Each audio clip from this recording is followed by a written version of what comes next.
नमस्कार, मैं प्रवीण एक बार फिर से आप सभी लोगों का स्वागत करता हूं महामना परिवार के YouTube चैनल पे। मित्रों, आज हम बात करने वाले हैं BHU BA के टॉप 100 रैंक में रहने वाले, BHU MA में टॉप 1 रैंक लाने वाले और उसके साथ ही साथ BHU की सबसे कठिन परीक्षा में से एक B.Ed में टॉप 25 में रहने वाले हमारे बड़े भैया, हमारे मार्गदर्शक अतुल देव पांडे भैया से। तो आइए बातचीत का सिलसिला शुरू करते हैं। सबसे पहले तो अतुल भैया, आपका बहुत बहुत स्वागत है हमारे YouTube चैनल पे। बहुत बहुत धन्यवाद प्रवीण जी। मैं बहुत सौभाग्यशाली हूँ कि आपने हमें इस लायक समझा। बहुत बहुत धन्यवाद आपका। भैया, आप आए हैं हमारे YouTube चैनल पे पहली बार, तो आप टॉपर्स भी रहे हैं, टॉप भी किए हैं कई बार और अभी भी B.Ed के टॉपर ही हैं। तो हमारे बच्चों का कुछ सवाल था, हम वो करते हैं और आप उसका जो है जवाब दीजिए। भैया, सबसे पहला सवाल हमारा आपसे ये है कि आप उन बच्चों को क्या संदेश देना चाहेंगे जो BHU के अंदर प्रवेश लेना चाहते हैं? आप उन लोगों से क्या मैसेज देना चाहेंगे जो आंखों में सपना सजाए हैं कि मालवीय जी की बगिया में उनको कब प्रवेश मिले? बहुत ही अच्छा, बहुत ही सुंदर प्रश्न है आपका प्रवीण जी। महामना की बगिया काशी हिंदू विश्वविद्यालय में प्रवेश के लिए सबसे पहली चीज़ जो है वो है आपका मार्गदर्शन, आपकी स्ट्रेटजी, आप किस तरीके से पढ़ाई करते हैं, आपका मार्गदर्शक कौन है, आपका मेंटोर कौन है, कितनी पढ़ाई करते हैं, किस दिशा में पढ़ाई करते हैं, किस प्रवेश परीक्षा के लिए किस तरीके से क्या पढ़ना है।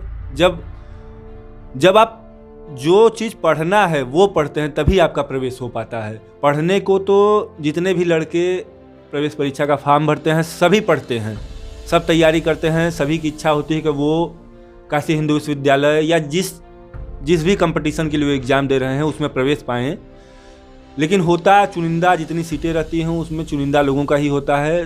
तो होता उन्हीं लोगों का है जिनकी स्ट्रेटजी अलग तरीके की होती है, जो सही दिशा में कदम रखते हैं और सही दिशा में अपनी तैयारी और पढ़ाई करते हैं। बिल्कुल सही बात है भैया, आपने हर बार डायरेक्शन की और मार्गदर्शन की बात की, तो बहुत अच्छा उदाहरण मेरे को याद आता है भैया। जब भी हम देखते हैं वर्क डन बराबर W बराबर होता है FD cos थीटा, उसमें यदि थीटा की वैल्यू हम 0 रखते हैं तो वर्क डन कुछ ना कुछ होता है, लेकिन जब स्ट्रेट हो जाता है तो वर्क डन 0 हो जाता है। ठीक उसी प्रकार से जैसे मैं बोलूँ कि इस दीवार को धक्का मारो, भाई दीवार धक्का मारने के लिए नहीं, हमारा डायरेक्शन गलत है, तब काम हमें खूब पसीना भी होगा, देखने में हमें लगेगा कि काम हो रहा है, लेकिन वर्क डन 0 रहेगा।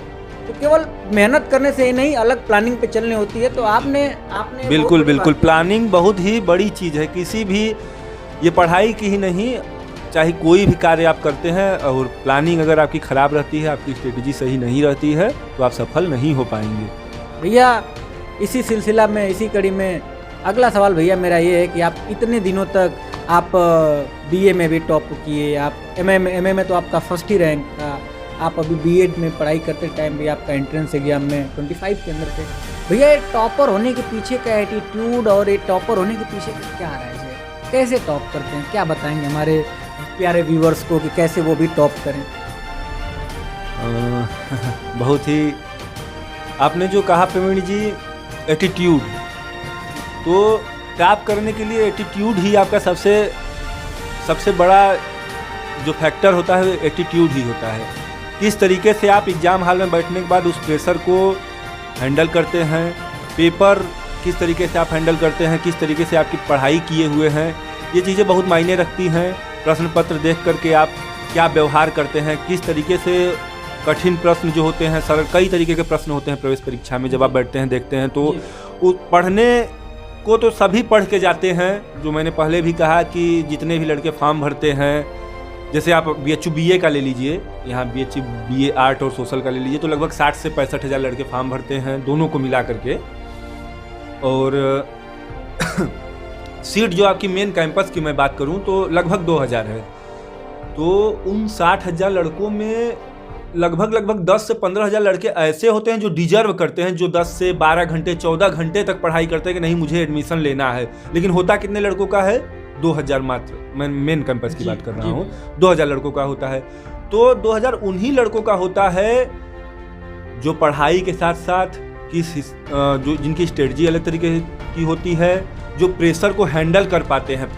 एग्ज़ाम हॉल में बैठने के बाद जब क्वेश्चन पेपर खोलते हैं तो उसमें कठिन भी क्वेश्चन होते हैं, ऐसे भी क्वेश्चन कुछ मिलेंगे जो आप कभी देखे ही नो, कभी पढ़े ही नो अपने पढ़ाई के दौरान, तो उसको हैंडल किस तरीके से करते हैं। और वही अंतर होता है टॉपरों में। अब जो प्रवेश पाते हैं वो टॉपरों में तो 2-4 क्वेश्चन का अंतर होता है और वही अंतर आपको टॉपर बना देता है। वही हैंडल करने की, जो प्रेशर हैंडल करने की आपकी क्वालिटी है, आप में जो उसका गुण है, जो आपका एटीट्यूड है, वहीं आपको टॉपर बना। जी भैया, बिल्कुल सही बात आपने कही कि देखिए पढ़ाई तो सभी लोग करते हैं। मान लीजिए हम पढ़ने में बहुत अच्छे भी हैं, लेकिन जब हम प्रवेश परीक्षा में बैठे हैं तो जब पेपर खुलता है उसके बाद हो सकता है कि हमें वो सारा प्रश्न आ रहा हो, लेकिन यदि हम 3 क्वेश्चन गलत कर देते हो तो हमारा सिलेक्शन नहीं होता है। और ये भी हो सकता है कि हम पढ़ने में मीडियम हो और वहाँ प्रेशर अच्छे से हैंडल कर रहे हैं, 4 सवाल सही करके आगे, 2 सवाल भी हम सही कर देंगे तो हमारा 6 नंबर इंप्रूव होगा और ये 6 नंबर में टॉपरों के बीच में लाके खड़ा कर देगा। जी, मैं यही चीज़ नहीं कर रहा, मैं बता रहा हूँ कि जैसे जब आप प्रेशर हैंडल नहीं कर पाते, आप क्वेश्चन पेपर जो होता है एग्जाम हॉल में खोलते हैं और तुरंत आप प्रेशर में आ जाते हैं, तो जो चीज़ें आप पढ़े भी रहते हैं वो चीज़ें आप धीरे धीरे भूलने लगते हैं, आप उलझन में हो जाते हैं। तो उलझन में क्या करते हैं, आप गलत करते हैं, और वही गलत और वही सही का जो अंतर होता है वो आपको टॉपर बना देता है और आपको रेस से बाहर कर देता है। तो एटीट्यूड, प्रेशर हैंडलिंग, यही सब चीज़ें हैं जो आपको टॉपर बनाती हैं।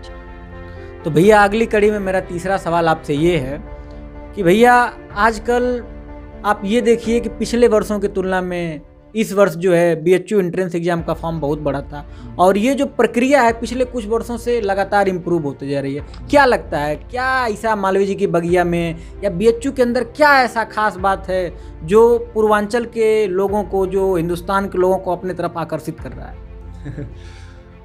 महामना की बगिया में तो काशी हिंदू विश्वविद्यालय तो अगर मैं अपने हिसाब से कहूँ तो स्वर्ग ही है। बहुत सारी चीज़ें ऐसी है जो आकर्षित करती है छात्रों को और उनके अभिभावकों को। सभी की इच्छा होती है, चाहे छात्र हो उनके अभिभावक, कि मेरा बच्चा या मैं एक अच्छे प्लेटफॉर्म से, अच्छे यूनिवर्सिटी से अपना ग्रेजुएशन या जो भी कोर्स पढ़ाई जो भी है वो मैं अच्छे प्लेटफॉर्म से करूँ। और आपने जो प्रश्न किया कि क्या कारण है कि ये क्रेज दिन पर दिन फॉर्म की जो संख्या है बढ़ती जा रही है, तो इसके लिए बताना जो है ये लगातार मैं लगभग 6 से 7 सालों से बीएचयू में हूँ, तो मैं बताना चाहूँगा ये 6-7 सालों से प्रक्रिया बढ़ रही है।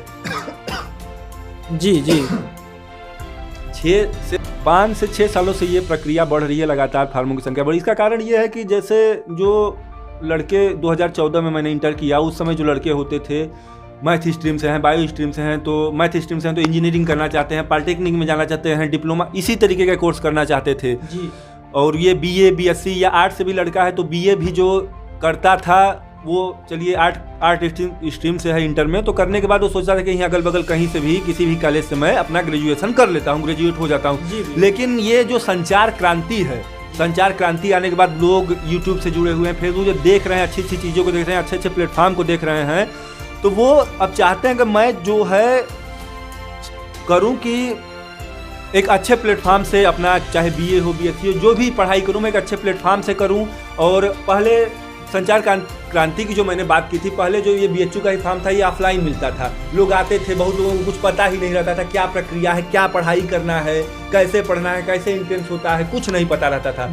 लेकिन अब संचार क्रांति से क्या हो गया, सब फॉर्म ऑनलाइन भरा जा रहा है। लड़के गांव में, घर में, जहां भी हैं, दूर दराज में, अपने गांव में जो वहां से भी फॉर्म भरवा दे रहे हैं, वहीं से देख ले रहे हैं कि किस प्रकार से क्वेश्चन पेपर आता है, क्या स्ट्रेटजी होती है, किस प्रकार से हमें पढ़ना है, सब कुछ उन्हें मिल जा रहा है। तो वो उसके यही कारण है कि जो आपने प्रश्न किया कि क्यों बढ़ती जा रही है, तो उसका कारण यही है कि इसी वजह से दिन पर दिन संख्या बढ़ती जा रही है। और ये बीएचयू का ही नहीं, ये अच्छे अच्छे हर एक यूनिवर्सिटी का यही हाल है कि संख्या लगातार बढ़ती जा रही है। ठीक है भैया, इसी कड़ी में भैया हमारा अगला सवाल ये था कि बहुत सारे बच्चे जो बीएचयू में प्रवेश लेना चाहते हैं उनके पास आज तमाम तरीके का ऑप्शन है। आपने संचार क्रांति का बात किया भैया, उसी पे मैं कह रहा हूँ कि तमाम तरीके के ऑप्शन है, बहुत सारी कोचिंग्स, बहुत सारे ऑनलाइन ऑफलाइन मोड, बहुत सारे लोग हैं। तो क्या लगता है बच्चे किसको चुने, कहाँ जाएं? थोड़े से वो मतलब कंफ्यूज हो जाते हैं कि कैसे उस चीज़ में जो है हम एक जगह पे सेटल हों। जैसे वो चाहते हैं कि ये भी कोचिंग है, वो भी कोचिंग है, ऑनलाइन पढ़ लेंगे, ऑफलाइन कर लेंगे, सेल्फ कर लेंगे। तो भैया क्या सही रहेगा बच्चों के लिए, थोड़ा सा जो है आप ब्रीफ में उन्हें समझा दीजिए हमारे व्यूअर को। जी बहुत ही अच्छा प्रश्न है और ये ज़रूरी प्रश्न है क्योंकि जो मैंने पहले बताया आपको, मार्गदर्शन, स्ट्रेटजी, मेंटोर, ये सब चीज़ें बहुत ही मायने रखती हैं। आपके पढ़ाई के साथ साथ आप सही दिशा में पढ़ाई करते हैं तभी आप सक्सेस होते हैं, चाहे वो कहीं भी हो, कोई भी फील्ड हो। तो जब आप पूछते हैं ऑनलाइन ऑफलाइन, तो मैं तो सबसे पहले ऑफलाइन प्रीफर करता हूँ किसी भी चीज़ के लिए, क्योंकि जब आप अपने अध्यापक, अपने शिक्षक के सामने से जुड़ते हैं तो आप भावनात्मक रूप से भी जुड़ते हैं। वो शिक्षक भी समझता है कि आप कितना इम्प्रूव हुए, कितना आप जान रहे हैं, क्या आप में अभी कमी रह गई है। अगर संभव हो सके तो आप आकर के बनारस या जहाँ भी हो, कहीं भी आप रहें, तो ऑफलाइन डायरेक्ट शिक्षक के सामने से जुड़ के, डायरेक्ट क्लासरूम से जुड़ के पढ़िए। नहीं है तो उसके लिए ऑनलाइन कोर्स बहुत तरीके के चल ही रहे हैं, जो मैंने बताया संचार क्रांति से बहुत हैं। और तैयारी के लिए जो आप बात कर रहे थे, कोचिंग, बहुत सारे कोचिंग हैं बनारस में, बाहर से लेके अंदर तक। कुछ यहाँ के छात्र भी चला रहे हैं, बाहर भी बहुत सारी कोचिंग हैं। लेकिन जो आपका चैनल है महामना परिवार, ये भी एक हमारे जूनियर राजीव मिश्रा जी का ही है, बहुत ही अच्छी कोचिंग है। तो मैं आपके माध्यम से, आपके चैनल के माध्यम से छात्रों को बताना चाहूँगा कि जब आप एक अच्छे प्लेटफॉर्म, अच्छे जगह, अच्छे मार्गदर्शन में पढ़ते हैं तो आपका एडमिशन होता है। तो मैं ये कहना चाहूँगा कि ये जो आपका महामना परिवार है, ये एक अच्छे टीम है आपकी, ये बहुत ही प्यारी है, टॉपरों की टीम है। मैं सब मेरे छोटे भाई हैं, जूनियर हैं मेरे, मैं सबको बहुत अच्छे तरीके से जानता हूँ। सब ही अपने विषय, अपने फील्ड में महारत हासिल किए हुए हैं, सारे के सारे टॉपर हैं। तो जब आप टॉपरों से जुड़ के पढ़ते हैं, सही मार्गदर्शन में पढ़ते हैं, तो आपका एडमिशन ज़रूर होता है। एडमिशन तो हो ही जाएगा भैया, जैसा कि एक नियम होता है कि यदि आप नॉर्मल से भी हैं और 10 अच्छे लोगों के साथ रहते हैं तो आप अच्छा हो जाएंगे। ठीक वही है, कहने का मेरा मतलब वही था कि जब आप उन अच्छे परिवेश के लोगों में जुड़े रहते हैं तो आपका जाहिर सा है कि आपका विकास होगा, चाहे वो कोई भी फील्ड हो। आपका मतलब हर एक तरीके से आपका विकास होगा। आप प्रेशर कम लेंगे, समझेंगे उस चीज़ को। जानते हैं प्रेशर बहुत बड़ी चीज़ होती है किसी भी एग्जाम के लिए। अगर बैठ के आप प्रेशर ले लेते हैं तो आप बेकार हो जाएंगे, कितना भी पढ़ लेंगे। कीमती समय देने के लिए अतुल भैया आपका बहुत बहुत धन्यवाद। बहुत बहुत धन्यवाद प्रवीण जी। और चलिए भैया, आपने जैसा कि बताया कि आपके जूनियर हैं राजीव जी, तो ये तो बच्चों के लिए और उन सभी लोगों के लिए सौभाग्य की बात है कि बीएचयू के अंदर के रैंक 1 लाने वाले बीए में जैसे लोग पढ़ाएंगे।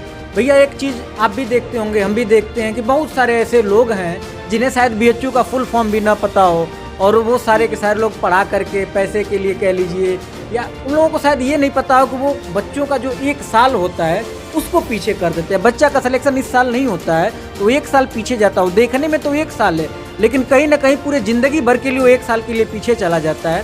तो ये हमारे सभी व्यूवर के लिए या सभी महामना परिवार के उन लोगों के लिए बहुत अच्छी बात है कि आप लोगों को राजीव भैया से और उनकी पूरी की पूरी टीम से पढ़ने का मौका मिलेगा। आप लोग पढ़ेंगे और भैया कैंपस के अंदर के हैं और साथ ही साथ रैंकर भी हैं, रैंक 1 था। तो इस तरह से जब आप लोग पढ़ेंगे, अच्छा करेंगे तो एडमिशन श्योर होगा। यदि ये वीडियो आप लोग यूट्यूब पे देख रहे हैं तो लाइक करें, शेयर करें, कमेंट करें और उन लोगों तक पहुंचाएं जिसको ये ज़रूरत हो। बहुत बहुत धन्यवाद।